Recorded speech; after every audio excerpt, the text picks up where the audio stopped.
ఇప్పుడు చూపిస్తున్న ఫ్రాక్ అయితే నేను బయట ఫ్యాబ్రిక్ తీసుకుని స్టిచ్ చేశాను.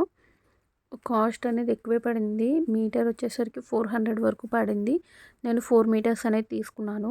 అంటే బాడీ పార్ట్‌కి ఒక 1 మీటర్, అంటే బాడీకి, హ్యాండ్స్‌కి అండ్ తర్వాత కింద గేరాకి 3 మీటర్స్ యూజ్ చేద్దాం అన్నట్టు తీసుకున్నాను. ఆ క్వాలిటీ మాత్రం చాలా బాగుంది. అండ్ చూసారు కదా, వర్క్ అనేది కూడా చాలా బాగా వచ్చిందనమాట. అంటే ఆవులు, తర్వాత అమ్మాయి డిజైన్ ఇలా ఉన్నాయన్నమాట. డిజైన్స్ అనేవి ఫ్లవర్ డిజైన్స్ అన్నీ కూడా. అండ్ తర్వాత ఇక్కడ యోక్ పార్ట్‌కి యూజ్ చేసేటప్పటికి ఏమైంది అంటే ఓన్లీ చిన్ని చిన్ని బుటీస్ ఉన్నాయి కదా, అవి మాత్రమే వస్తాయి. ఎందుకంటే హ్యాండ్‌కి మనం వర్క్ యూజ్ చేస్తాం కాబట్టి. ఇలా ప్లెయిన్‌గా ఉన్నప్పుడు మనము అంటే కటింగ్‌లో కొంచెం ఎక్స్ట్రా పీసెస్‌లో ఇలా ఫ్లవర్ డిజైన్స్ కానీ ఏమైనా ఉన్నాయి అంటే వాటిల్ని మనం ఇలా యూజ్ చేసుకోవచ్చు. ఏంటంటే వాటి చుట్టూరు నీట్‌గా కట్ చేసేసి వాటిని స్టిక్ చేసేసుకోవచ్చు అనమాట. మనకి ఎక్కడ కావాలి అంటే అక్కడ.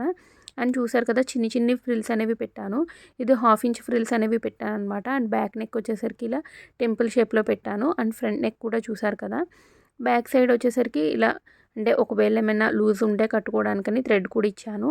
బ్యాక్ వచ్చేసరికి థ్రెడ్స్ కంటే కూడా ఇలా హుక్ పెట్టుకోవడం అనేది బెటర్ ఆప్షన్. అంటే లుకింగ్ వైజ్ బాగుంటుంది. అండ్ చూసారు కదా, ఈ ఫ్రాక్ అనేది ఇలా ఉంటుంది. వేసుకుంటే మంచి క్లాస్‌గా ఉంటుందన్నమాట లుక్ అనేది. అండ్ తర్వాత ఇక్కడ చూపిస్తున్నాను కదా, నేను ఫస్ట్ అయితే అంటించేయలేదు. అసలు లుక్ ఎలా ఉంటుంది, బాగుంటుందా లేదా అనేది నేను ఇక్కడ చెక్ చేసుకుంటున్నా. అంటే జస్ట్ ఇలా పిన్స్ పెట్టి ప్లేస్మెంట్ కూడా చూసుకోవాలి మనం. ఏ ప్లేస్‌లో పెడితే మనకి మంచిగా ఎలివేట్ అవుతుంది, కనిపిస్తుంది అని. ఎందుకంటే సైడ్ అంటించేసామనుకోండి, అక్కడ కనిపించదు కూడా. అందుకని నేను ఓన్లీ ఫ్రంట్ పార్ట్‌లో, అంటే మనం ఇప్పుడు ఇక్కడ డాట్స్ వేసాం కదా, డాట్స్‌కి ఇలా మిడిల్ పార్ట్‌లో మాత్రమే మంచిగా కనిపించేలాగా నేను అంటే అంటించాను. దీనికోసం B7000 అనే గ్లూ యూజ్ చేశాను.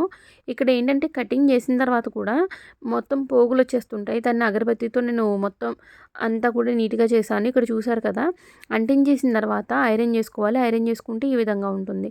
ఎలా అనిపించింది అనేది కామెంట్స్‌లో చెప్పండి.